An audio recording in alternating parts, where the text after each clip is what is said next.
Hello, friends. It's Brad and Lisa coming to you from Chicago. Hello. I wish I had some kind of official Chicago greeting. I don't know what they say in Chicago because we've been hanging out by ourselves. Yeah, we came down with a little bit of a cold and it prevented us from actually going to C2E2, which was the whole reason we flew across the country. But oh well, we're feeling a lot better right now. It's Sunday and we've walked all over Chicago. And it didn't affect our plans for the podcast. That's right. The Comic Book Couples Counseling panel did not happen at C2E2, but there will be other cons, there will be other panels. But the podcast, our plan was always to air this episode, which is a conversation that we had with Daniel Warren Johnson about a year ago, just before San Diego Comic-Con. It's part of our Patreon series that we call Married to Singles. In it, we talk to comic book creators about their favorite single issues. Dan is going to be talking about the Nom number 9. We've had Christian Ward talking about Arkham Asylum, which is not a single issue or graphic novel, but we get into it with Christian. Christian Ward, he loves to break and bend the rules. The WWE referee Jason Ayers talked about his favorite wrestling comic, Uncanny X-Men number 183. Because, of course, referees love rules. And that's their whole thing. We recently spoke with John Harris Dunning about Spider-Woman number 50. Which is an episode that I cherish. It was so fun. What a cool, fun person. So we love this chat that we had with Dan about the Nom number 9. It's one of our favorite conversations that we've had with Dan, and we're so excited to share it in the main feed with all the Comic Book Couples Counseling listeners. But if you do enjoy this conversation, please consider heading on over to our Patreon feed and, joining up. It's $1 a month or $12 a year. Now, if you don't want to sign up for an entire Patreon and pay $1 a month, you can purchase the Married to Singles episodes for just $3 a piece. Yeah. So that's an easy download as well. Links in the show notes to all of that good stuff. And let us know what you think of this conversation. And if you pick up the Nom number 9, I would actually recommend picking up the Nom number 9 right now and reading it along with the conversation, because that's basically what we do. We break it down page by page. Yeah, it's so fun. Enjoy this sweet treat from us and Dan. If you're curious about what we did on our Chicago trip, we'll do a big breakdown of all of the fun outdoor activities we took part in Chicago. Did we recreate the train station sequence from The Untouchables? Yes, we did. I mean, you did that like it was some kind of a tease, but they know we're being real dorky and laying on the floor of a public train station. Bum bum bottom bum bum bottom bum bum bottom bum bum bottom bum bum bottom bum bum bottom bum bum bottom bum bum bottom doobie doobie da da da doobie doobie da da da doobie doobie da da da da da bottom bum bum doobie doobie da da da doobie doobie da da da doobie doobie da da da bottom bottom bum bum bottom ba-da-da ba-da-da ba-da-da ba-da-da ba-da-da ba-da-da ba-da-da ba-da-da ba-da-da ba-da-da ba-da-da ba-ba-ba doopy-doopy-da-da-da. Hello, friends. What's up, lovebirds? It's Brad and Lisa. Hello. Welcome to the new and improved Married to Singles podcast series, published exclusively to our Patreon feed. With these new episodes, our plan is to publish them twice a month. This is our pilot episode, our test episode, and our only episode for July, but it will kick off something proper in August. So you guys better sign up. So for our first episode, we knew we wanted to start off strong. We needed some serious cartoonist firepower, a friend of the podcast, and a 2-time guest of the podcast. You know that we never miss a moment to celebrate Murder Falcon, Wonder Woman Dead Earth, Beta Ray Bill, and last year's magnificent due of Powerbomb. And there's no doubt that we'll be equally fawning regarding his upcoming comic book series from Skybound and Image Comics, a little something you may have heard about, Transformers, Lisa. Transformers, you say? Daniel Warren Johnson, welcome back to Comic Book Couples Counseling. It's good to be here. Thank you for having me on Comic Book Couples Counseling 107.fm. Yeah. we forced Daniel to listen to our copy. Yeah, it was very awkward. I was sweating bullets the whole time. I was waiting for you guys to mess up, but you didn't. You're on key, just like you always are. Brad's been practicing all day. Yeah, just in the bathroom with my headphones on. He ran it. Oh, as I was driving home from work, he ran it with me. Yeah. Amazing. And Yeah. you delivered, sweetheart. You really did a good job. Thank you. But the purpose of these new Married to Singles episodes is to invite rad creators and comic professionals onto the podcast and have them celebrate one of their favorite single issues. Not a graphic novel, not a long story arc, just one single issue. In this week's comic, for example, just 22 pages. I think there is a poetry to picking a single issue. Yeah, absolutely. And we knew we had to have Daniel on the first episode, but we had no idea what comic Daniel would pick. And wow, we were not prepared for the Nom number 9. Before we dig into it, though, Dan, we gotta know, is it the Nom or the Nam? Oh, What do you say? What do you say when you're talking to yourself as you're reading? I mean, I think I've always said the Nom. We have also always said the Nom. That makes me feel better. But I was talking to my dad, who is a Vietnam Navy vet. He's like, no, it's the Nam. I was like, I think it's the Nam, Dad. He's like, well, I was there. And I was like, okay, you can call it the Nam, Dad. He's got you there. He's got you there. We are the generation that learns things from reading, Correct. not from doing. Right. Yep. Right. What was that famous quote? And you, sir, are no John Kennedy. What is it? If some famous politics quote of like, well, I was there and you weren't, so I'm right. And you're like, well, shoot, I guess that's true. There you go. Yeah, and you're no John F. Kennedy. The Nam. You The heard it here, Nam. folks. The Nam. The Nam. There we The go. The second question then is, why this issue? What excites you about this issue in particular? Oh, man. Well, I love The Nam. It's one of my favorite comics of all time. Probably because Michael Golden is one of my favorite comic book artists of all time. He's very inspiring, especially this kind of era, the late 80s of Michael Golden's career. I don't know. He just seems like he was firing on all cylinders. And it also was nice that it wasn't superhero stuff. I mean, it's a lot of not normal, but, real life stuff like historical fiction, which honestly is, I don't know, maybe it wasn't rare when this came out in 1987, which is the year I was born, actually. That's so funny. So you did not pick this up off the stands. No, I did not. It's something that I came to after I was a comics professional. Oh, really? Kind okay, of looking. Oh, yeah. Kind of looking for new things to get excited about. And, can only read so much manga before you're like, okay, let me try some sort of different flavor. But yeah, it's just the art style of the Nam in general is something that I'm a big fan of. When Michael Golden would do it, and the early issues, it's not like I can sit here and say the Nam is one of my favorite comics of all time, because it's really not. It's got its ups and downs for sure, especially after Michael Golden leaves art. Then it really, I mean, no offense, but it goes it's not south. really. I mean, yeah. I think that it is a special series, but everything that is good about it, I feel, is highlighted in issue 9, and thus why I picked it. All right, excellent. Yeah, so I never read the Nam until the Punisher did a guest stint. And those are the only issues before today that I ever read. I read those Frank Castle issues. Yep. But I never bothered to go back. And because you selected it, Lisa and I bought physical copies of the first 12 issues, and we devoured them. And they are so readable. They are very readable. They really are. Does reading this issue take you to a time and a place in your career or in your life?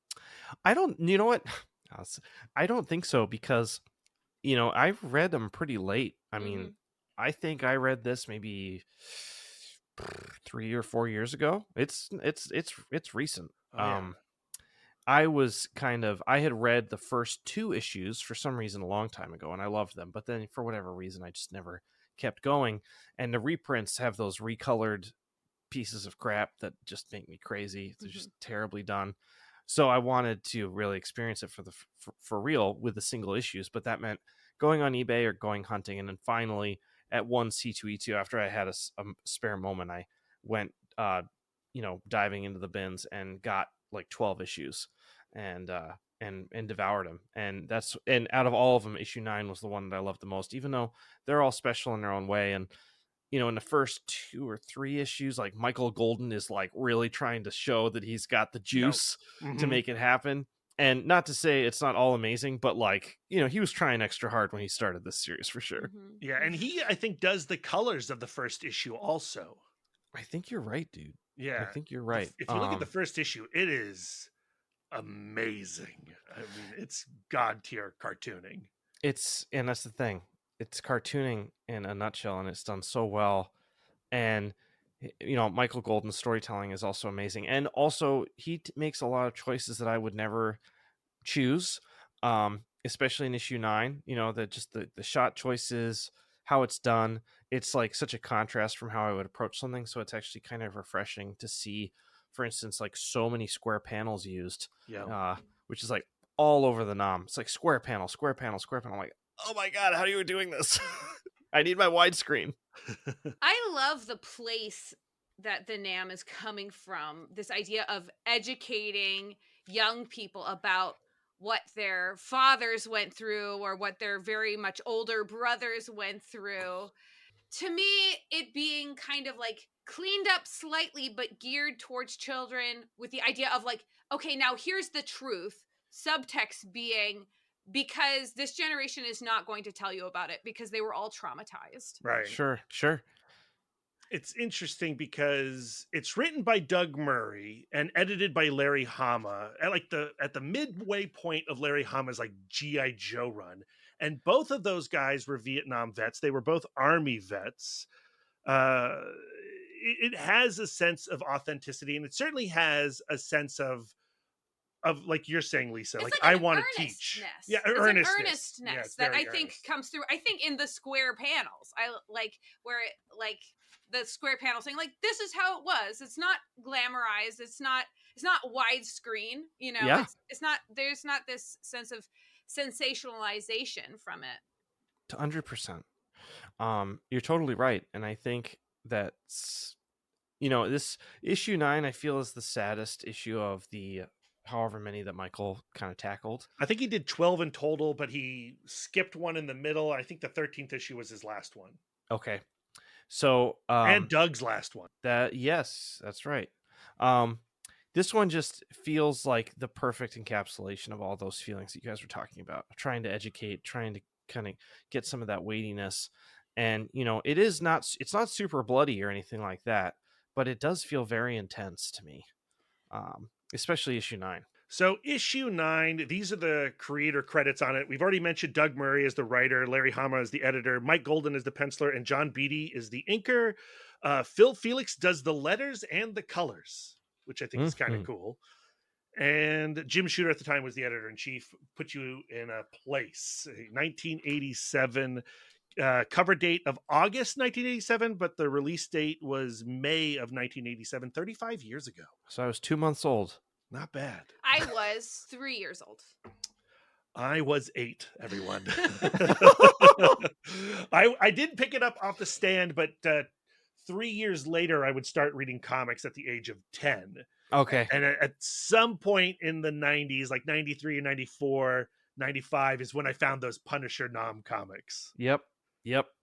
What's interesting, though, is that if you have the direct market edition, not the newsstand edition in front of you, in the little box where the barcode would normally be, and then usually in the Nom, there is like a Spider-Man, like the Marvel Black Symbiote Spider-Man. But on issue 9, there is a little kid reading a book. It's the library sign. Oh, it's the library sign. Okay. It's the library symbol. Yep. And it says the year of the reader. And I did not know that 1987 was designated by Congress and Ronald Reagan as the year of the reader because that they felt that the desire for reading had degenerated. And they were asking all state governors, citizens, and businesses to make reading a priority.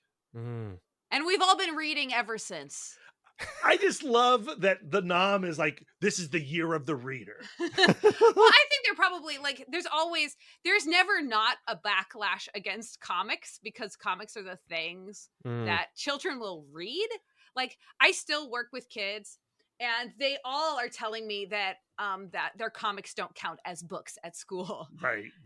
That's always the battle. So I think like the push of like, well, this is educational. Yeah, there's even a glossary in the back of vocabulary. Yep, I love it. Yeah, which I refer to often because I do not consume war-related media. I think as a rebellion against my dad, who's a Marine.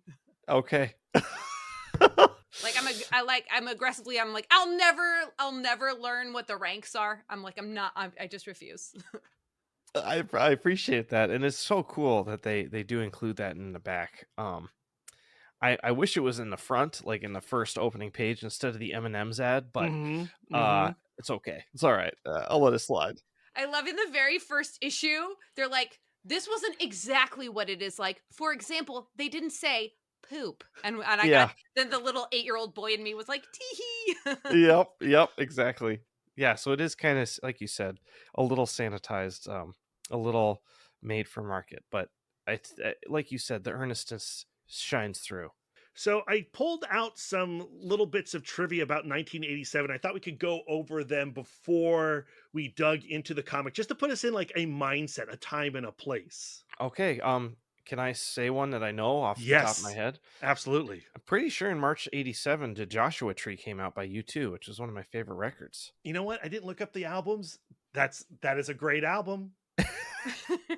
I believe you. I didn't know if that came out then, but that's awesome. I think it did. Yeah, I'll look it up really fast.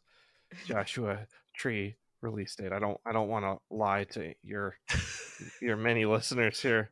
March 9th, 1987. There you go. This was also the year that The Simpsons premiered on the Tracy Ullman Show. Oh, wow. Pretty significant. Beverly Hills Cop 2 was the biggest box office success of 1987, followed closely and significantly to non-readers by Oliver Stone's Platoon, which would then win Best Picture that year. That's right. Good old Platoon. The New York Times bestseller of May 1987 was Daniel Steele's Fine Things. I'm sure we've all read it. No. No? No. And then comic book wise, year one began in the pages of Batman in February, and Craven's Last Hunt occurred across all the Spider-Man titles starting in October. Okay.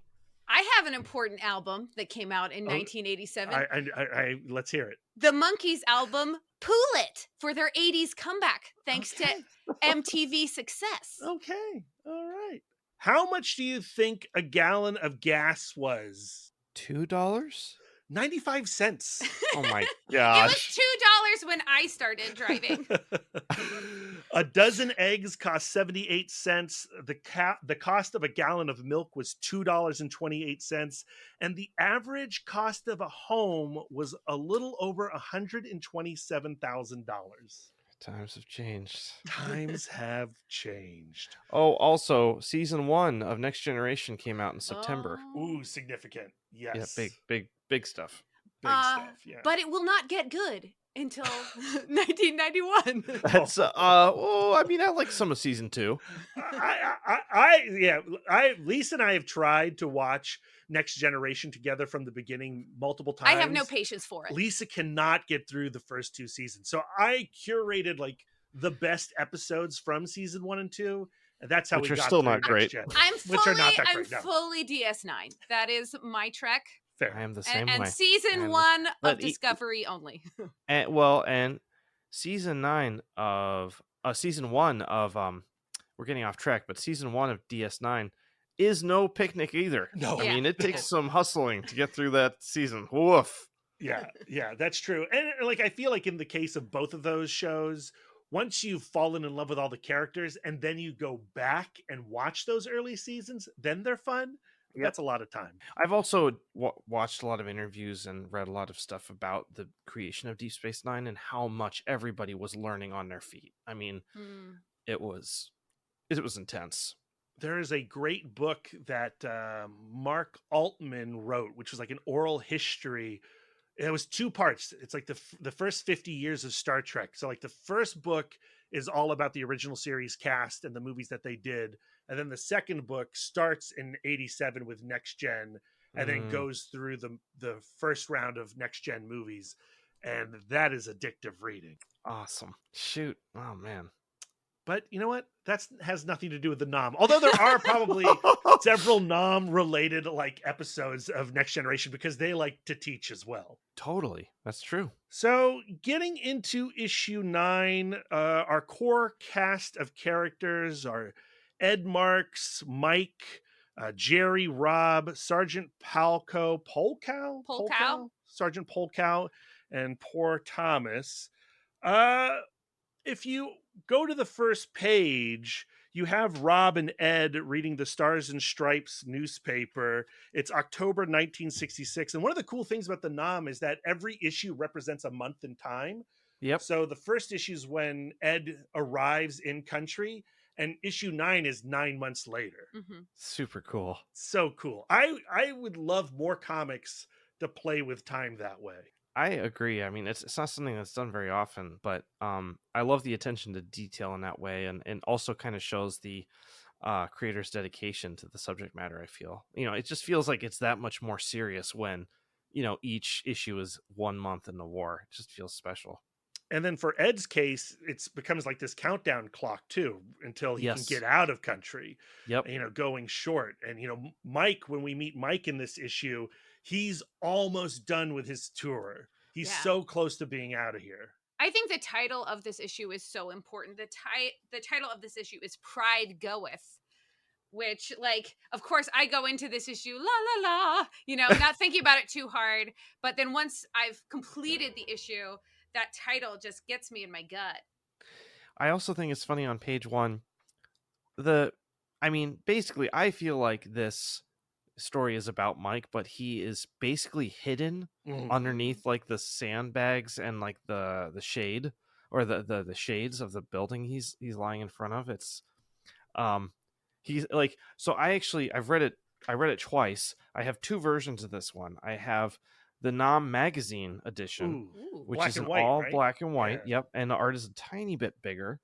It's also interesting because they moved page 1 to page 2 in the magazine, so that final page turn, which we'll get to, is not a surprise. So it does, the whole thing reads a little bit differently, but it looks way better in black and white. Just like the lines are crisper, they like printed it a little nicer, it's a little bigger. But one thing I will say is that I actually missed Mike when I reread it. I forgot that Mike was in the first panel, in the first page, because in the non-colored version he's almost invisible. Oh, I bet. So I thought that was really interesting. When I was rereading it earlier, I felt like this almost foreshadows his death, right? Like he's buried in this page. He's lying down. Or you can see him as very comfortable. True. Which True. I think underscores like Mike's fate, is that, he thinks that he has it all figured out. Yeah. Yeah. But at the same time, like from the beginning, they don't have it figured out, right? Like they're reading this Stars and Stripes magazine. It's about the self-immolation of the Buddhist monk in protest. And, they can't comprehend why anybody would do this. And Mike's the guy who's just like, it's just a crazy country. And I think, or it's a weird country. He repeats it's a weird country a couple of times. The narrative of the journalist in context of the NAM is interesting because the journalists are often like portrayed as like, just completely as buffoons who have no idea what's going on. That's in contrast to Mike, who thinks he knows exactly what's going on. He's like, sure, like things are coming to a close. Like if I re-up now, I'll do half the time. It's the smart thing to do.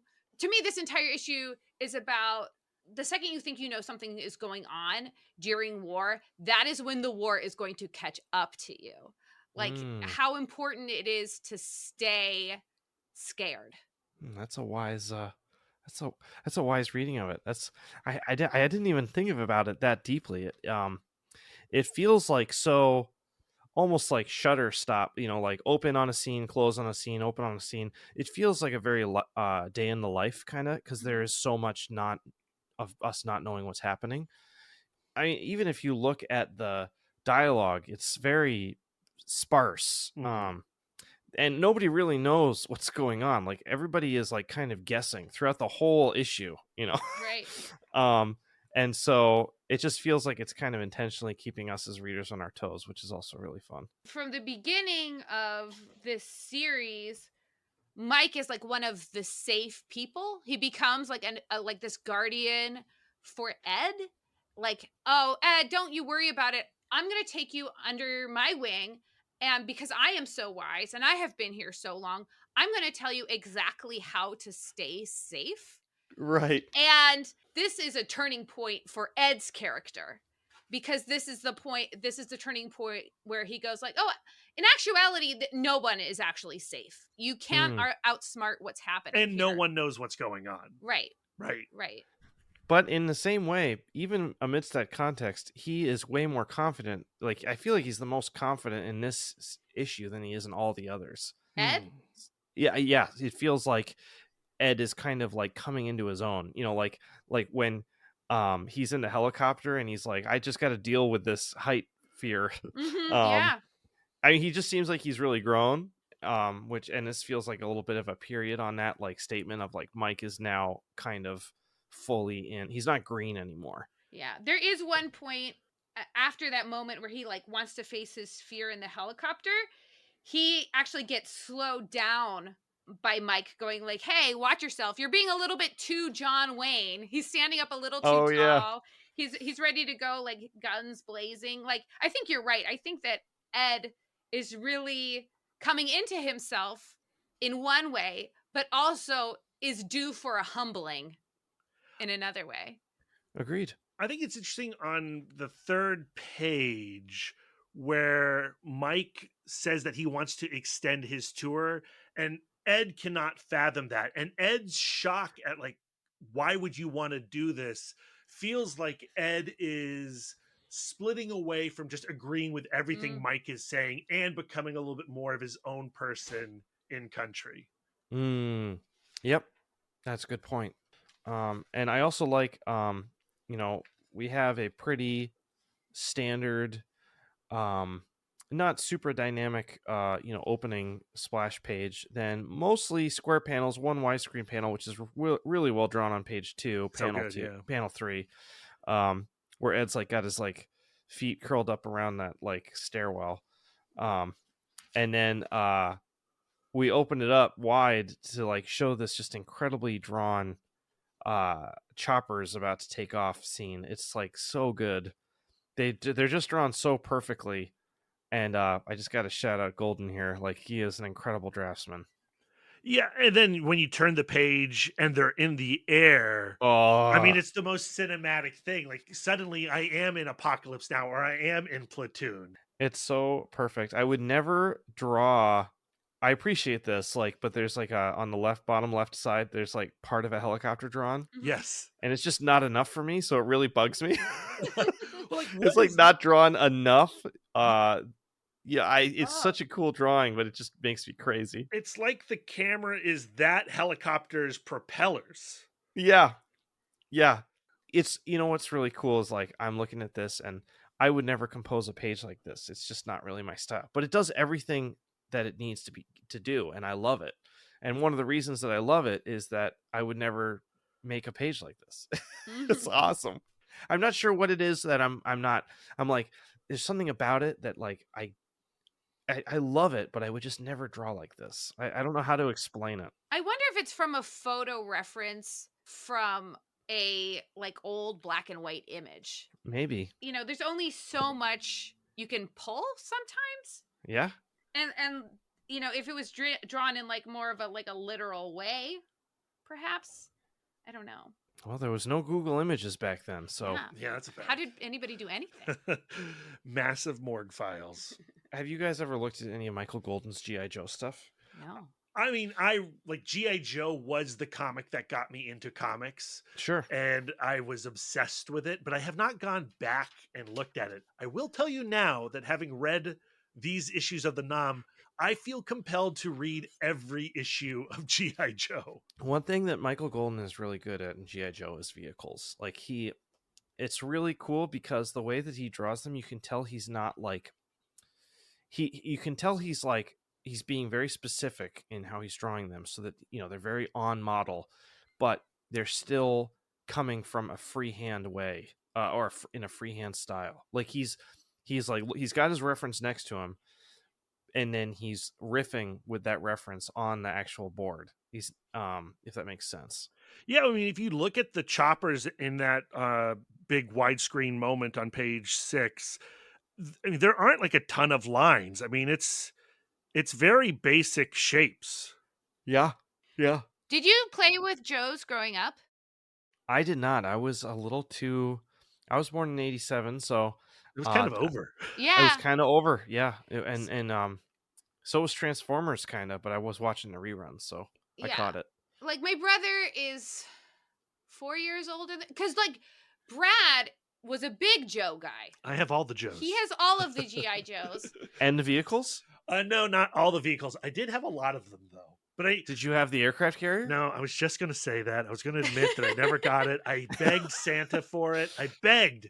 And that's how I found out. Well, I'm not going to spoil Santa's no Santa spoilers on our Patreon feed. Right on. But I learned some hard truths because that flag never showed up. Yeah. Like Brad is about my older brother's age, but my older brother was not into toys. So like I think we had a Transformer, that we got from like outside. Like it infiltrated. But like we didn't have any of that stuff. I never did either. So I never really had an appreciation for it, although I really think it's cool. I feel like when we were like guns for kids was kind of out. I remember my parents didn't like me having any sort of guns in the house. Yeah. Yeah, that was my aunt. I remember my aunt made me would not allow me to play G.I. Joe with my cousin because it was violent. And I was like, well, he can play with Tunnel Rat. He doesn't have to have the machine gun. I remember I had an aunt in Topeka that we went to visit when I was very young, maybe 10. And she had a good, close friend that lived right next door. It was her neighbor. And he heard that I really like to draw guns and explosions. He's like, come on over to my house, kid. I got all these guns I want to show you. And my aunt's like, sure, it'll be fine. And my mom was like, okay. So he hands me all these different guns. And every time he'd hand me a gun, he'd hand me like an old rifle, like an antique. I was like, is this loaded? He's like, no, kid, it's not loaded. And he'd hand me like maybe a more recent gun, I'm like, is this loaded? He's like, no, kid, it's not loaded. None of these guns are loaded. I was like, okay. He hands me another gun. And I'm like, hey, is this loaded? And he's like, no, it's not loaded. And we go to he had one in the very bottom of this dresser. It was like a Colt 45, but like very ornate. And he handed it to me and I picked it up and I was like, is this loaded? And he goes, kid, look. And he pops it open and it's fully loaded. Oh my God. The good old days. Good old days. So you come off of that moment, where you get the helicopters flying in to where are they going? I had it down here. Boom, boom, boom, boom, boom, boom. I guess you'd be Micro Machines. Were you a Micro Machines guy? Goodness. I want to know what it Oh yeah, I played the heck out of Micro Machines. So those are like little war toys. John had Micro Machines. Oh, my little brother. Loved those. Brad, I got you. We're here to reinforce and continue the sweep. Here's the story. The 25th started a sweep through here a few days ago looking for a reported VC strong point, and they found more than they bargained for. Hell yeah, there it is. So like after that moment, you have just a series of pages where it's just 6 panels. And yes, it reads so quickly. But I'm surprised that when the gunfire goes off, that Golden sticks with that paneling. Yep, it's very. You know what? It's got to be just a stylistic choice by him. At that point. Also, there wasn't. I feel like comics have evolved a little bit, not necessarily for good or for better. Just they've changed. where a widescreen, more cinematic presentation of the story is a little more common now. And so I feel like there's an almost kind of plumber-like aesthetic of moving the story forward in this way, where it's a little bit of that old school aesthetic of, a 6-panel grid, just, one foot in front of the other, so to speak. And things kind of, because of that, it's almost more like the style of, what is it, like a narrative comic or like a Conan, where things are kind of narrated and they just kind of move at a different pace than, say, maybe a more modern kind of comic. Does that make sense? Yeah, I almost wonder, like, does it stand out more to me because it's not filled with words, right? Like, I feel like a comic of this era with this type of paneling would be like caption, balloons, balloons, balloons, balloons. Yep. And Doug Murray does not fill the page with dialogue. That's true, but he does, he's like, soon after several clicks in the bush, Yes. ... Like, that is it feels so outdated to me. I mean, it is outdated. Yeah. Like, it kind of pulls me out a little bit, but not in a bad way. It's just like, oh gosh, like, Michael Golden is good enough that you did not need to have that. Like, that panel on its own acts as like a little break, like a scene change. Whereas, you one thing that I always really I always found to be quite amazing, honestly, was when I was making comics when I was like in high school. I always thought I needed to have captions when I'd have a scene change, because that's what you do, Right. It's like, oh, I want to make sure people know where we are, but like, you don't actually need it. And going and reading manga, it's so different. Their sense of place and their storytelling, it's like night and day. And I feel like in a lot of ways, just because of the globalization and having access to other ways of making things, we have this approach to storytelling that is so different now, where you never see a caption like that. It would be like, not always, but it's like oftentimes that first panel after, oh gosh, I don't know which page it is. Let's see. It's the page where Ed, nothing to it, where the gunfire starts. Yes. That first panel would be like a widescreen one with no talking. Right. Page 8. And yeah, and so there's this kind of like, I can't help but like read it and be like, oh god, I wouldn't do it like that, but it still reads great and it's still excellent. And the final panel of this page is just perfection. Right. It's so awesome. Mike and the Law Rocket. Like, reading the action scene in this way, I almost felt like there's a surrealist aspect to it. It's like camera shutter clicks. Like, yes. Here's an image. They're almost inserts. Yeah. That's exactly how it reads. It's exactly how it reads, which, and off, in a way, I think, is also probably not just because it's older, but because, like, I don't know how many dudes are in this bush, Right. It's Right. like there's a lot going on. Right. And I guess maybe Michael Golden didn't want to draw 500 soldiers every panel. Yeah, you make an excellent point. And then it allows for, like, on page, the next page 9, when Mike opens up with his M16 and we just have like the red background of that panel, the emotion of that red, and then the red behind Rob on the last panel there. I mean, you feel it. I also give props to the colors here, because when reading this in black and white, those top panels, they don't really read like explosions. They kind of read more like just part of the jungle. I can see that. Yeah, it was kind of hard to tell what was going on in a way. And I was like, oh shoot, Michael. You could tell Michael Golden's like, whatever. They're going to make this look like an explosion. But yeah, and a wonderfully drawn panel 4 as well. Just everything about this is just perfect. Oh, also really quick, page 6, when they're beginning to enter the jungle and their sergeant is smoking a cigarette. Yes. And you see them entering into the blackness, and it's just so confident the way that's illustrated. It's like he's taken the way the jungle looks and he's abstracting it in a perfectly approachable way that looks beautiful and also did not take him forever. Mm. Yeah, that it's- foreground of Pole Cow with the cigarette. I mean, Also it's props so to the good. colors here because of that light blue on the left side of the panel. Yeah. It's just perfect. I'm getting really nitty gritty with the art here because it's Please, like because No, no, we, that's what we we want. We can't do literally that. can't. Okay, well, if we flip the page and we go to page get him back to the staging area ASAP. I don't know what page that is. Brad, help me out.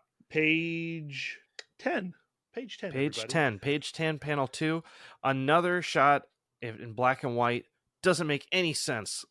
Oh, yeah, in totally, color, totally perfect. Also start seeing these kind of like you said, Brett, like these like static like picture shots, like bup bup bup. And we just see this is something that's done a lot in this issue. It's just a single barrel coming from the tree line shooting. This is the second time that this happens. It's from the enemy. Actually, no, third time. We see it when they first open fire, and then we see it again, which highlights the kind of sniper aspect of the story. And there's like so interesting panel 5, Ed's face is cut off like on a top. It's such a Like through his eye. yeah, it's like very, it's not awkward. It's like, I feel like it's intentional. It's like, I don't know. It's like that scene in Breaking Bad where Walt is parked in the parking lot and the car is parked right in the middle of the frame and it's just uncomfortable. Like, to me, it adds to the chaos of the moment. Yes, 100%. And I think that's exactly why he did it. This is actually the second of Mike's close calls. So, like, prominent in that panel where Ed's head is cut off, we see that Mike's helmet is in his hands. Yep. And his helmet has the ding in it from earlier in this issue. So, third time's a charm with Mike. Man. I did not pick up on that. It's awesome. It's perfect. The next page on panel 2 is like got like one of the best faces drawn in the book, which is another thing I was gonna highlight and wanted to talk about Michael Golden is his ability to cartoon in a way where it's not same face, different hair, Right. which is something I struggle with and I'm trying to work on myself. But he does it so well. It's highlighted here because everybody's wearing a freaking helmet. So he has to be good at it. It's amazing. It's done so well. Looking at the issue and the faces, I felt like, Todd McFarlane really took a lot from Mike Golden's cartooning. I agree. I definitely agree. It's like a stepping stones. It's like you do not get McFarlane without Golden. 100%. Good call. Like, I feel like I've seen Mike in a page of Spawn. I feel like you're right. He looks like he would be like Dick Miller. Yeah. Yeah, I'm like, okay, now I'm casting. He's got that kind of, I don't know what that muscle is like on right underneath the cheeks.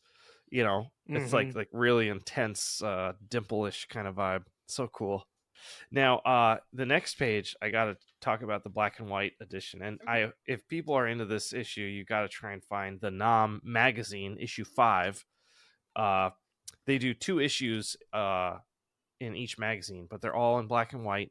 And whereas the previous pages kind of suffer in black and white, these pages of them at nighttime it's perfection. It's so gorgeous. And that panel of, I don't know which soldier it is peering out from the sandbags, but that's like one of the best drawings in the whole freaking issue. It's perfect. Later that night. That's Ed.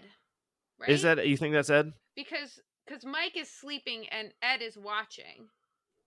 And then he kicks Mike to wake him up. And they're in the foxhole together. Yeah. I think you're probably right.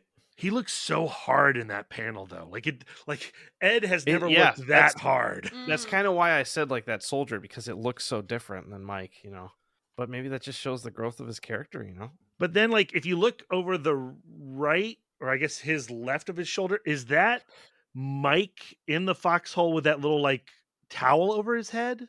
I think you might be right. Yeah, you're right. It is. Okay. Yeah, good call, dude. And I've got both versions out. The first panel of Mike saying, "What did you see?" is like, oh my god, it's so amazing. Yeah. Yeah.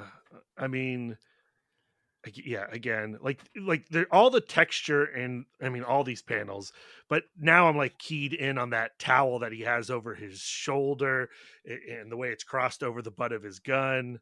Oh, it's so awesome.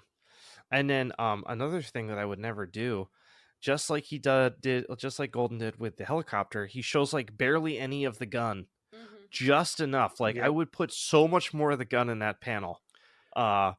Just personally, it's just an aesthetic choice. It does the same exact thing uh storytelling wise. It's not good or bad. It's just two different ways of approaching it, and I appreciate it so much. You know, like actors say they like throw a line away. It's like he's throwing that gun away. He just Yeah. But how much, like, if you're thinking that is Mike's perspective, like, how much of the gun would Mike literally see? Maybe that's as much of a gun you can see when you're looking past it. Yeah. No, I mean that's totally true. And maybe that's where Michael Golden's head is at. There's like a million different ways to draw the same panel from the same shot. And it's kind of, I don't know, it's so interesting. I can't help but put my artist brain on like how I would tackle the same thing, and there's like no way I would have drawn it like that. Mm-hmm. Which is like, I'm not saying it's bad. I just like, it's just not what I would do, and I learn a lot from it. it's crazy how much action is packed into this one issue. How many different types of action, from that first firefight to then, Ed goes to sleep in the foxhole, wakes up to a nightmare. Actually, he's shook awake by Rob because he's screaming in his sleep. And then that panel on 14 where we start to, well, I guess on page 13, Golden breaks up the paneling because we get that one long widescreen panel in the middle before the nightmare hits. And then the next page, it's still 6 panels, but no longer in the squares. And that first panel on page 14, Rob's face, the shadowing on Rob's face is like, I keep saying it, phenomenal. And I think we got to give credit to Beatty here, John Beatty, Yeah. the inker.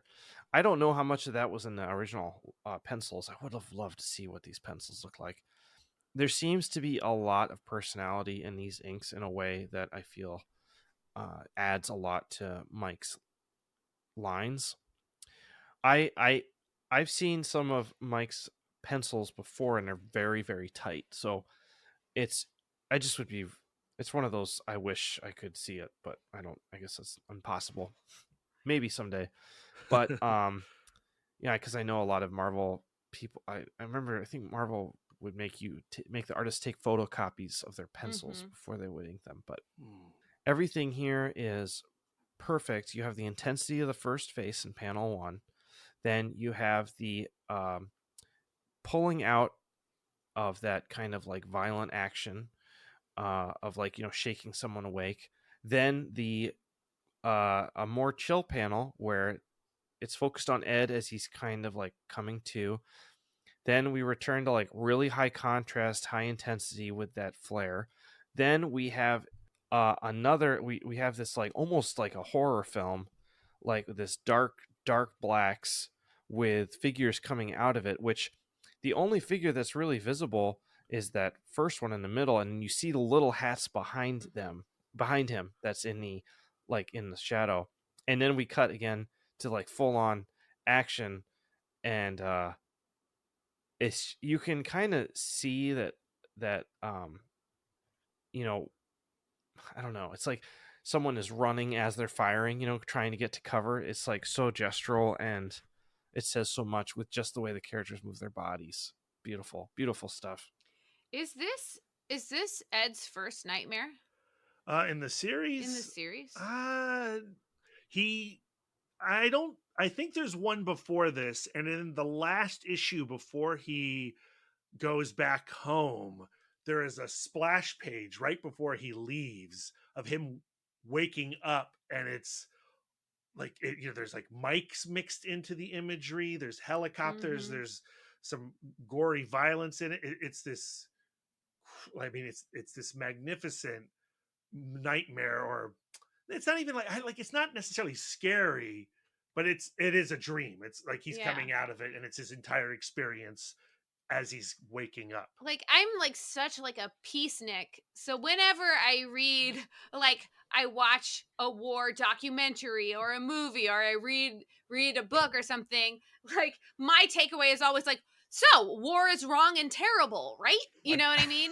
Where and I know that there are other people who don't watch those things that way, going like, look what they went through. They're heroes. And I look at it and I go like, look what they're going through. They're freaking victims. Yeah, but you I know? feel like the Nom does, like, I think the Nom plays all of that stuff. Right. Like, that's what I was so impressed by reading the 13 issues, is that it, like, to me, what it's about is Doug Murray wanting to relay his experience under the guidance of the comics code of, you know, the guy next to him. You know, like, we, you know, I was thinking about Darren, our buddy Darren, who served in the Marines, served in the army. Hold on. Don't mess it up. Don't mess that up. Edit that out. Yeah, edit that out. Who served in the army, and he was always about, like, I don't care what the politics are. I don't care anything else about me and the guy next to me getting out of the situation that we're in. And I feel like that's what this comic is about. Right. We're all stuck here, and we just got to make Like, it. priority 1 is truth. Priority 2 is message, or priority 3 is I message. think priority Sure, 1 sure. for Doug Murray is like, this was my experience. Or something to it. He talks about it being like heightened, but at the same time, he also says, like, all the character names are people he knew or people from his family or friends. Like, he wanted to make sure that these people were as real in his imagination as possible. Dan, when you were holding all of those guns, were you saying, like, is it loaded because it would be cool to be loaded, or is it loaded like it would be so scary to be holding a loaded gun? Oh, I'm definitely a worrywart, and Yeah. my mom made me say that I would ask every time. Oh, that changes the story. That's not how I interpreted it. I interpreted it as if Dan was me, and I'd be like, is this loaded? Can I blow you away right now? Yeah, my mom was like, now he's going to show you guns. Make sure they're not loaded. I'm like, okay, I guess I'll just ask. Got it. I was projecting. Because I think that there is like a, you know, like there can be like a glamorization to war movies and you know, that kind of thing, and I don't know, it's just different. Yeah. So going to the next page, it's definitely a scene change, because they're shooting in the previous panel, and then the shooting's over, and there's all these bodies scattered everywhere. Right. And one thing I really love about Golden, especially in this issue, is how the enemy is drawn. You see the face of the Viet Cong. It almost looks like he's sleeping. You know, it's like this almost peaceful rest. It's done with a lot of humanity, and I don't know. It's a very powerful panel, and there's a coldness to the way that the soldiers talk about the killing that they are doing and the way that they're drawn. It's just it's powerful storytelling. It's powerful stuff. It's done very well. And Mike's head in the next panel 2, is just perfect. It's perfect. Like that cheekbone. Oh, that cheekbone is so confident. That first panel with the bodies, I mean, he's communicating death mostly through fingers and toes, you know, connected to the bodies out of the panel. Yes, totally. I mean, it's a really upsetting image. It is. I mean, not, it's so beautiful, but also like, yeah, dude, not grotesque. It's true. And you know what? It's funny. Like, I could tell Michael was like just trying to draw the crap out of the last panel with the tank, and it just, I'm sure it took more work than the first panel, but man, it doesn't look as good. It just doesn't look nearly as good. It's so, like, all the weight is on the top of the page, which is very interesting. And then those pages that come afterwards with the tank action, I again, like, it goes back to just like those, you know, 6 square panels on a page, and it's just go. It is, and it's you know, here he's not holding back. I mean, he's just drawn all the detail, all the dudes on all the pages. The eyebrow of the sergeant on the when he's saying Roger that, Roger that, heavy enemy presence ahead, give us some support. That eyebrow is perfect. The nose, the eye, I mean, that is impeccably done. You can tell, like, those are the kind of lines, like, I don't know, that's some specific penciling right there. It's just, again, not how I approach things at all. Not how I approach line making at all. That close-up shot, I would never draw it like that. It's just like so round and perfect. It's so satisfying to look at. Yeah, page 17.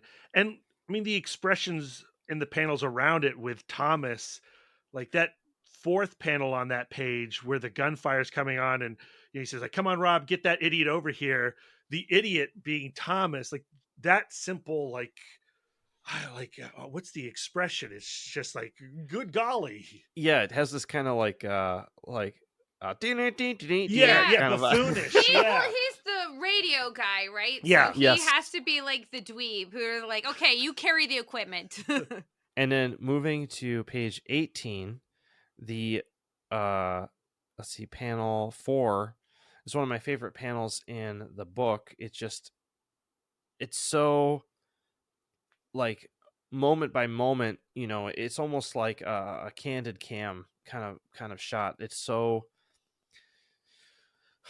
just so well done. It's just the perfect panel. The leaves in the foreground, the big tree taking up that dark shape, which is like putting that sergeant in the center of the panel, even though he's not actually drawn in the center of the panel. And then using some screen tones, it looks like, at least in the black and white version of the tank, kind of in high contrast to the explosions happening on the ground. Oh, yeah. Yeah, isn't that interesting? Is that the only screen tone in the book? I believe so. I can't speak to the other issues, but I think for issue 9 it is. Oh. You know what? I think there's some texture on the sandbags to apply shading in page 1. Yes. Awesome. It might not be a screen tone, but then we move to one of the absolute best panels in the whole book, and that is panel 3 on page 19. Guys, I think there's something moving. It is perfect. This shit is pristine. The like spotted lights, like just like the moonlight coming in through the tree line, like there's it's like illuminated. It's like a hallway where the lights are like dark light as you like look down the way. And then look how it's crazy, the last panel on page 19 where the soldiers are trying to get out of the foxhole, and they're squished. They're like squished by the panel. It's so uncomfortable. It's just like, Yeah, oh yeah, who get would us out of draw there. it that Get us out of way? there. And it's like they were posing for a photograph and then suddenly realized they had to move. Yep. And like they knocked the camera down as they were trying to get out. But it's fascinating. Like the panel is dirt. Like it's mostly It's like just all dirt Yeah. with like one tree ripped up. Yeah. You'll also notice on panel 3, if you were to, for those of you who've taken art lessons, draw a kind of perspective grid. This would be like a 1-point perspective grid that Michael would be like casually referencing here, which the grid, the vanishing point, would be pointing almost exactly to the negative space where we see the soldiers approaching behind the tank, the Viet Cong soldiers. So it makes sense when we get this like jarring cut to these soldiers appearing behind the tank. It's like, what? How are they there? But then if you go back to where the panel was pointing in panel 3, There they are. you can see their shadows approaching. So it's almost like a backwards see that. effect. Right there. And he's using that like perspective to point our eye towards this important place that we don't even know is important yet. Then he's also using a shape, that triangular shape of the tank, to kind of lead for it to make sense, and then that points our eye back to the top, seeing those soldiers approaching in panel 3. It's perfect. Also, who draws stubble like this? Yep. That's crazy. And too much time. Come on now. That third panel also feels like it could be a Hellboy comic. Yeah, it does. Yeah. It does. Then going to page 20, like, I feel like this is on purpose, maybe it's not, but it feels like the dynamics and the action are raised up even more now to like it was like not as intense before, and now it's so intense.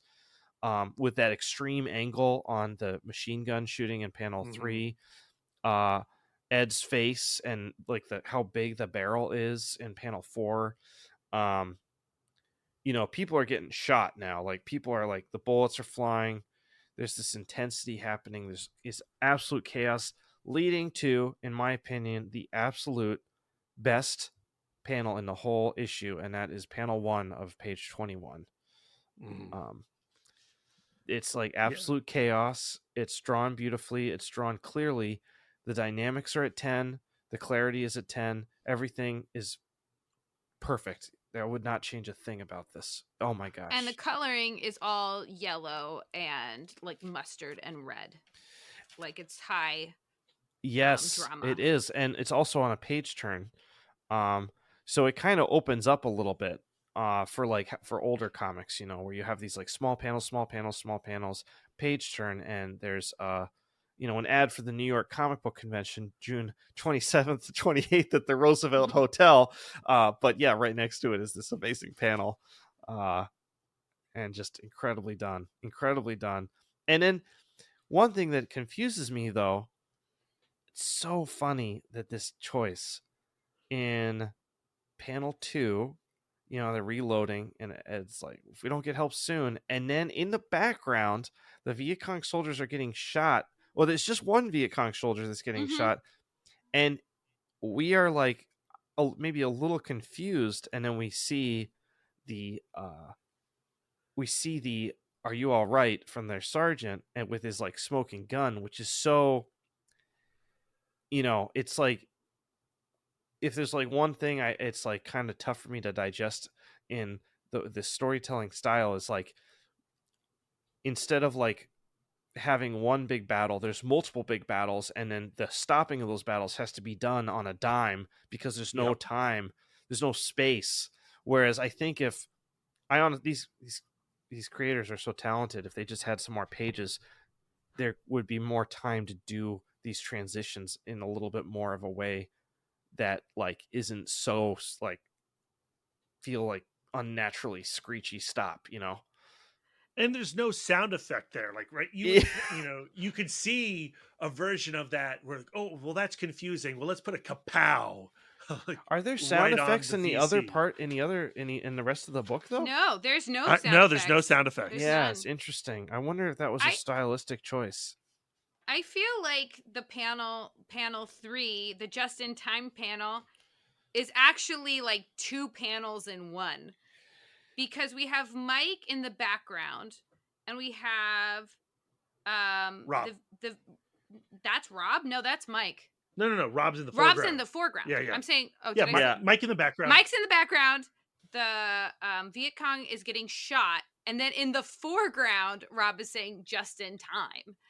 So I think that that's 2 moments in time. I think that Sergeant shoots that guy, and it was just in time. Right. I think that is doing like, that's like two panels for the price of one. I think you're probably right. I'm sure that's how it was viewed. Yep.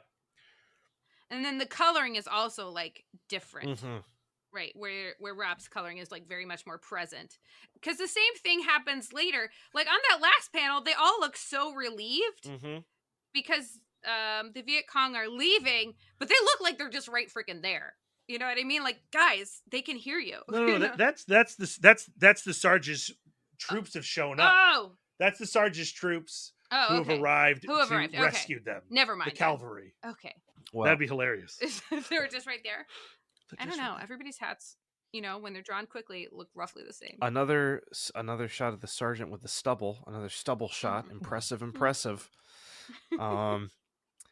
And then moving to page 22. We have this big scene change, and the storytelling here is just so awesome. There's this kind of chill nature about the way Mike is smoking a cigarette, and then we have there's a specific name for it. It's like a style. It's like a POV, peering through the Yes. brush. And then we have another shot of an enemy rifle shooting out of the woods without a face attached to it. And it's so non sequitur, these like stringing together of panels, you know. The only two that really work together are the three on the top. And then all of a sudden it goes into the abstract with the gun firing, then the American soldiers firing back, and we have a mic. And then we have another awkward cutoff on Ed's face here that we had before. The same awkward cutoff that we actually have when his helmet gets shot earlier in the issue, where it doesn't cut off his eye, but it does cut off his head and his mouth kind of awkwardly. And it's like the perfect panel. It's the perfect storytelling panel. It does so much. The negative space, just his expression, the way he's all shoved into the corner, and then a terrible last page, which is just really, really well done. Yeah, and we see that Mike has written on his helmet where the bullet had struck. Ha, missed me, Charlie. And it's just, and then to the right of that helmet is dead Mike.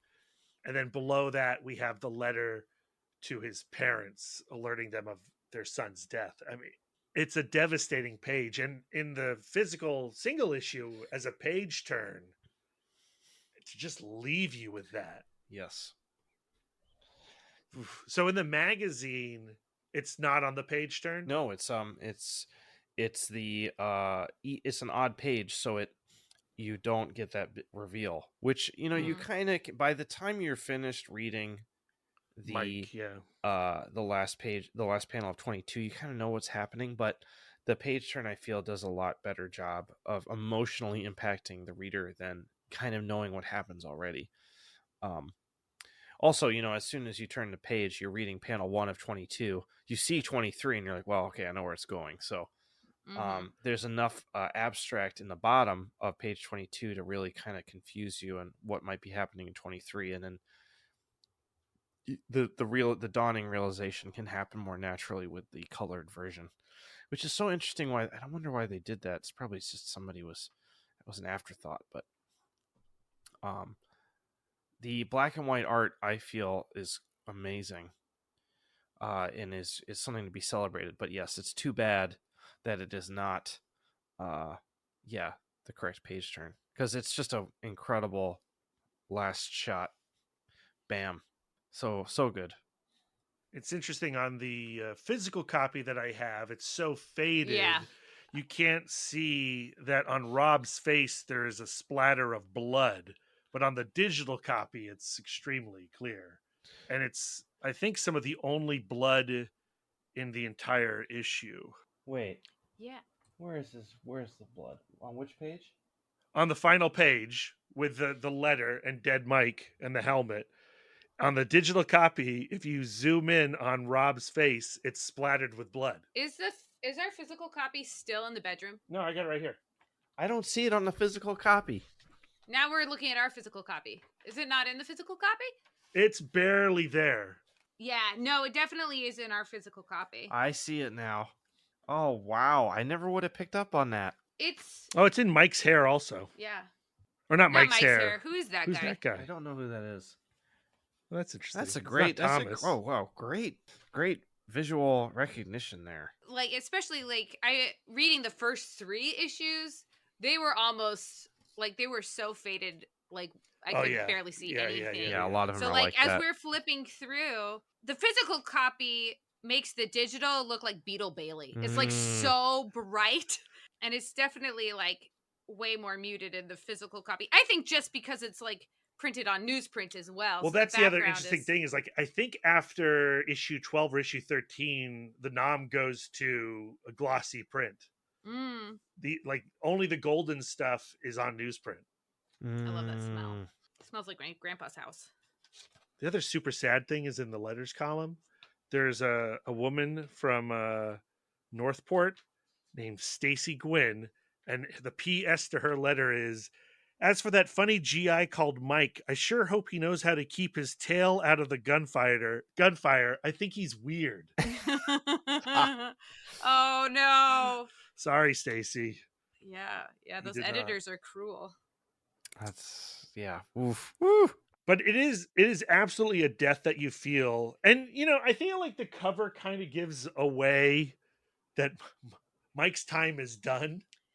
Yeah. And that adds to like the foreboding of the entire issue. Yep.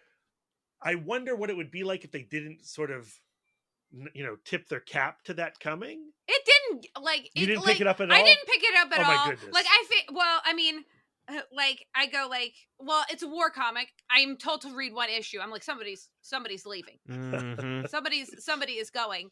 But then like as I got into the comic, you just kind of get comfortable. And like other people die in this comic before Mike. Yeah. Like, so to me, it's like when you watch a trailer after the movie and then you realize that the trailer is the whole movie, Gotcha. but you didn't know it watching the trailer. Because it's the same thing with the title, where like you read the title of the issue, Pride Goeth, interesting. And then you read the book and then you go, okay, I get it. It's sneaky. Mhm. I kind of agree with Brad. It does feel a little bit like a foreboding to me. It feels funeralistic, if that's a word. Yes, it is today. It is today, and it's a wonderful cover. I love the colors too, and you also notice there's a bullet hole in Mike's helmet on the cover too. So interesting. It's crazy. So well done. Good job. That is the nom number 9. Dan, you picked the book. We asked you like, find a single issue that would be interesting to you, and you came back with this one. Was it one that took some serious thought to come to? Did it sort of spring to your mind? I think it's one of those things where I feel like the nom number 9 can be appreciated separately from the rest of the nom series like very well.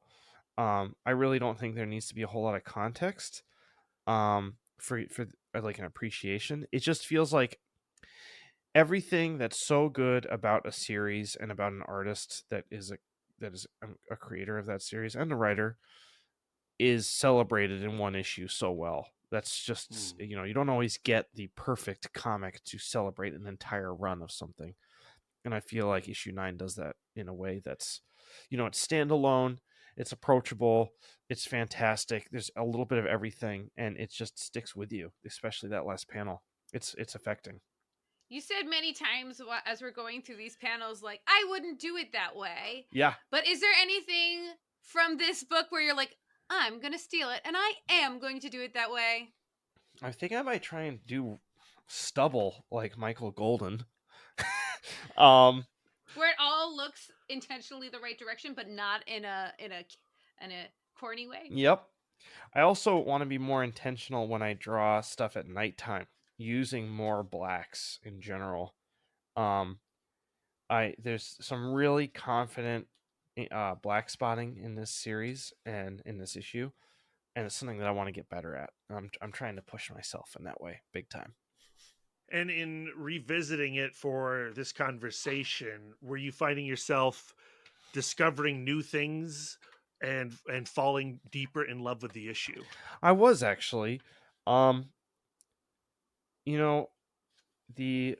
His technical ability, Golden's ability to cartoon, while also not keeping things too weighted down by technical like correctness, are just second to none. I mean, he's so good at it, and it's just more of a highlight here.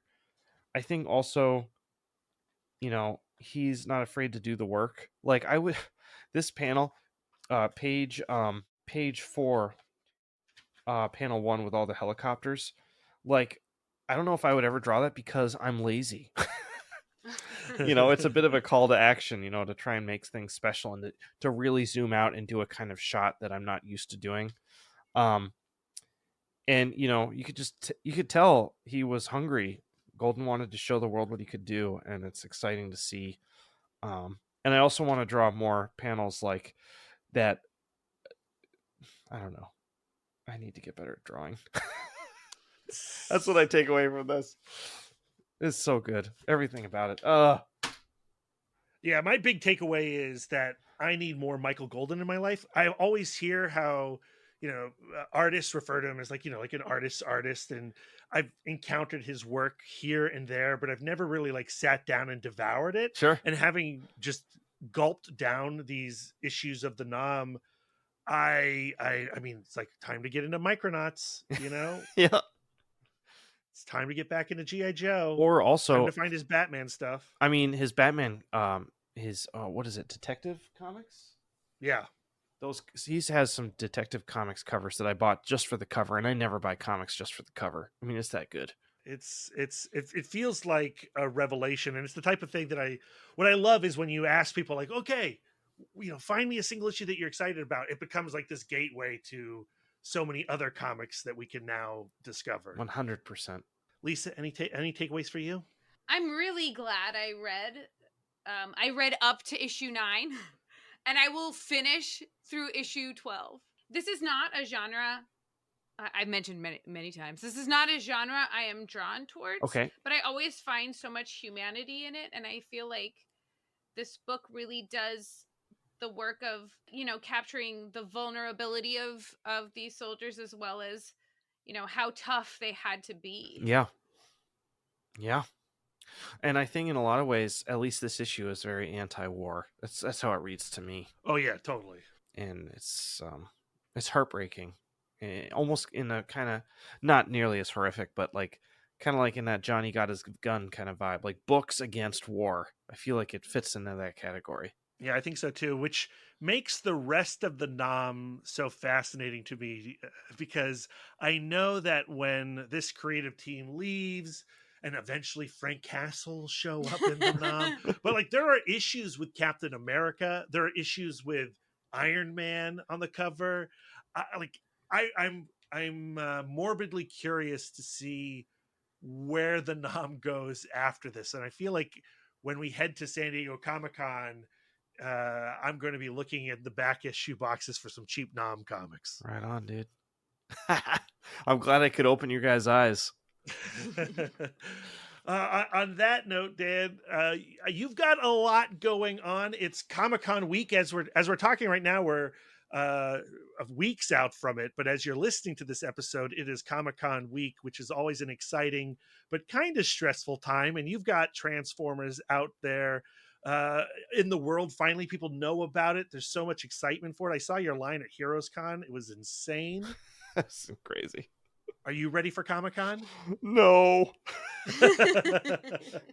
Hopefully by the time it rolls around, I will be feeling good. Now, bed. Yes. Oh, we will have links in the show notes to all your socials, Dan, but in case those people don't look at those links, can you point them to the direction where they can find you? Yeah, you just Google my full name, Daniel Warren Johnson. I've got a YouTube. I've got a social media. I have nothing else, and that's where you can find me. And I hope to hear from you soon. We highly recommend the YouTube. Oh, yeah. I go live every Friday with D-Dubs, every Friday that I'm not traveling. And it's a really good time. It's really chill. I just kind of draw. I answer a few questions. Usually my kids interrupt me. Yeah, it's pretty awesome every Friday around 5:00 Central. We're so excited that you agreed to have this conversation. Thank you so much for kicking off this new concept for us. Our next episode will be with Chris Somney and possibly Laura Somney. Ooh. Talking about, I don't know yet, but they're figuring it out. That's awesome. They don't have like Daniel has had months in advance. You can tell Chris right now I'm looking at the Murder Falcon sketch that he sent to me as a gift. Ooh. Yes. Oh yeah. Yes. Ooh. It's a little 4x6 Murder Falcon, and it is perfect. Thank you so much. He's the coolest. He is. And on that note, Lisa, we got to go. And how do we get out of here? We got to keep our love tank full. And your psychic rapport open. Doopy doopy bum bum bum ba. We've never said that with someone in the Zoom room with us, and it's embarrassing. It's done so well. It's like not even edited. They have We it say down it to a every science. time. They got it down to a science.